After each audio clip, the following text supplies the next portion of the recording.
Once in a great while, you meet a visionary, a positive force who truly shifts your perspective and makes an impactful difference on the company or the community or the world. From the minute you meet our first guest, you recognize those qualities that truly make a leader: a supportive nature, someone who cares deeply about helping others and making a community a better place for us to live, a team builder, a strategic thinker. He's someone who has made an indelible mark on many of us in this region. He's Randy Oostra, a husband, father of 3 sons, and the president and CEO of ProMedica Health System.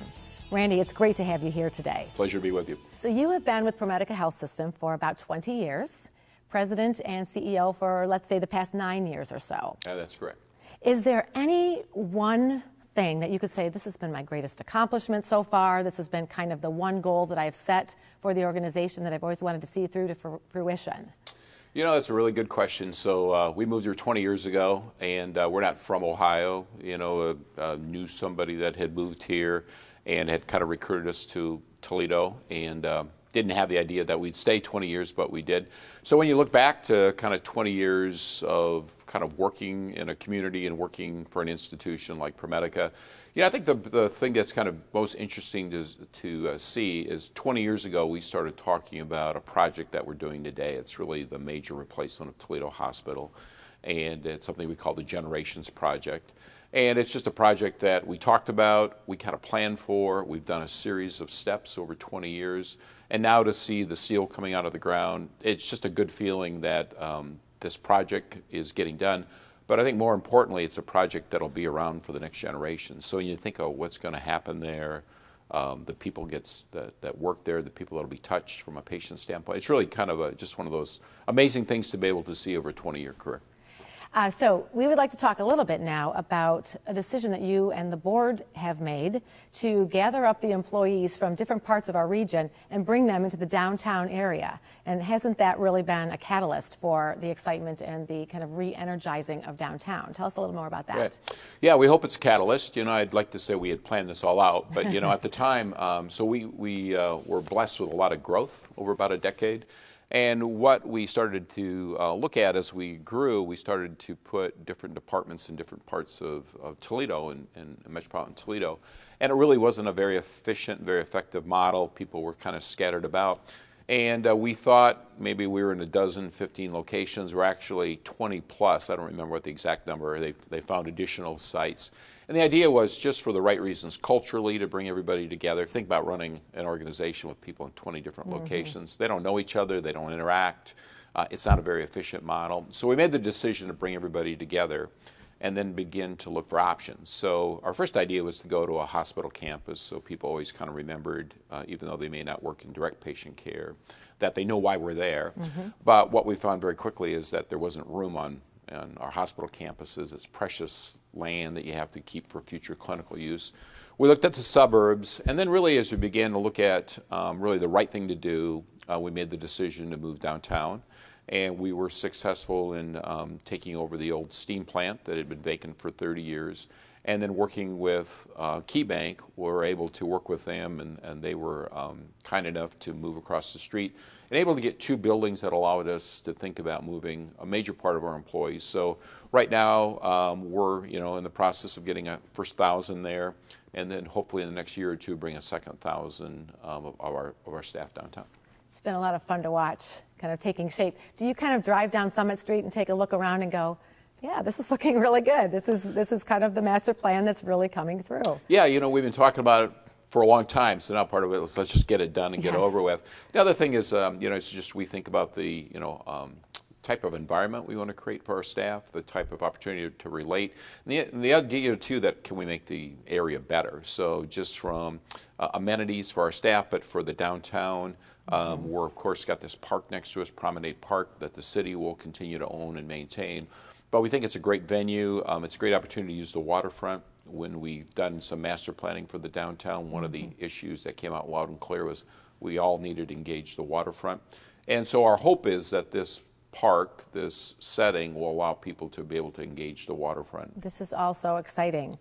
You talk often sort of to that same point about anchor institutions and ProMedica being an anchor institution, and it's more than just being one of the largest entities within a community. It's deeper than that, and it's really kind of playing into what some of those critical needs are within a community? Yeah, so anchor institutions by nature are anchored in place. You can't pick up and move to another location. Typically, it's healthcare and also educational institutions is who you typically see talked about as anchor institutions. But it can be large companies as well that are kind of anchored in place. Mm-hmm. And for us, again, since we don't have stockholders and we don't have to worry about quarterly reports, we can use our resources to try to look at these tenacious community problems and make long-term investments. So some of the investments we've made, and I think sometimes people wonder, what the heck we're doing, they scratch their head. It's with the idea that if we can invest our money and get our money back, we may give up a little bit of interest. Isn't that a good thing to do? Mm-hmm. So some of the investments we've made in downtown, one of the easiest examples is the Marina District. We got very concerned when we moved downtown what was happening around us. So we purchased the Marina District and then came up with an agreement to sell. It was about 70 acres, 55 acres to the Metro Parks, who will pay us back, and then 15 acres to a developer from Columbus who is going to invest in two different projects about $150 million. So the way we look at it, had we not purchased that land, I'm not sure what would have happened to it today. We fast forward now and we say, was it worth our buying it and selling it and not losing any money to facilitate the development? And I think we would say, well, yes, we should do this all day long. And so we've done a series of projects like that. And so we think this role as an anchor institution, again, goes to the social issues, goes to economic development, and then really goes to try to help people just have better lives. Mm-hmm. For sure. Well, and now I'd like to introduce a new leader in our community. Although originally from Toledo, Rachel Bock has spent over 2 decades in urban planning and development in Florida. And she's recently moved back to Toledo to be the president of the Downtown Toledo Development Corporation, a board that Randy Oostra chairs. So Rachel, it's really great to have you here today. Thanks for being in the set of Business 360. Oh, thank you for having me. You have recently come back to our area, relatively new in a leadership role within our community, so it's really wonderful to have you here. And I wanted to talk to you a little bit today about some of the things that you're going to be doing as you delve more into your role at the Development Corporation. Absolutely. So the Development Corporation, as Randy spoke a little bit about some of the things that ProMedica has been doing, really the Development Corporation should be helping to fill that role. We'll be looking at those kinds of opportunities to really facilitate the redevelopment downtown, assist the development community in investing in the community, helping them find those incentives and things that will fill those financial gaps for them.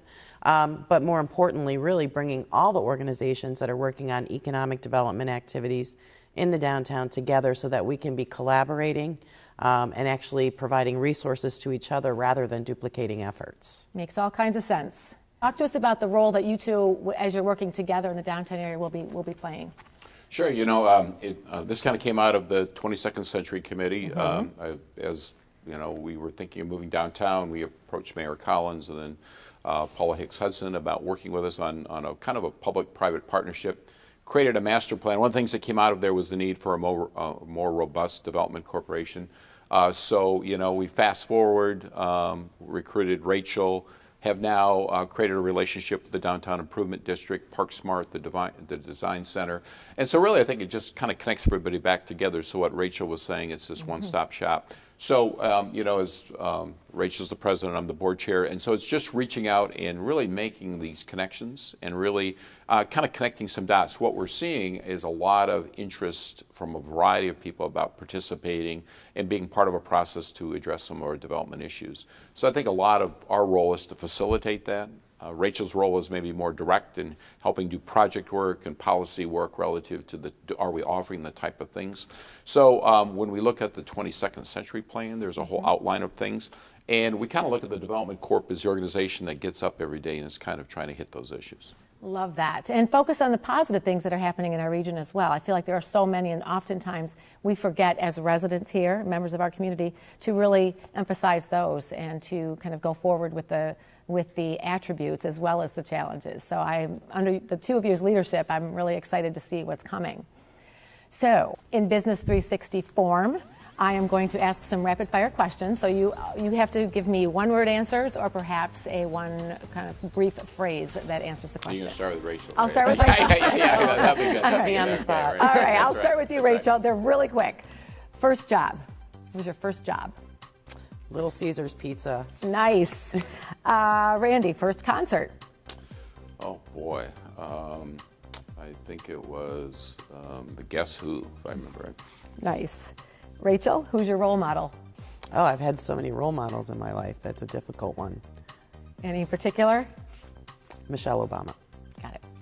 Randy, what is one thing you couldn't live without? Coffee. You and me both. Let's see here. Rachel, your best stress reliever. Taking a nap. A little sleep every now and again would be nice. Randy, your favorite form of exercise? I lift weights. Oh, that's great. For each of you, Rachel, what is one word to describe your leadership style? Collaborative. And how about you, Randy? Urgency. Great. I have learned so much from the two of you today, and I'm really excited about the initiatives that are taking place in the downtown area, so thank you. The vibrancy and the energy you both bring to the region is phenomenal, so thank you for all you're doing to make our lives better and our community better. But unfortunately, we've run out of time. Here are my takeaways. Be strategic and action-oriented to truly make an impact on your community. Consider social determinants when setting business goals. And recognize your responsibility as a leader beyond your company. That's a wrap on our leadership segment. Now let's head out on location.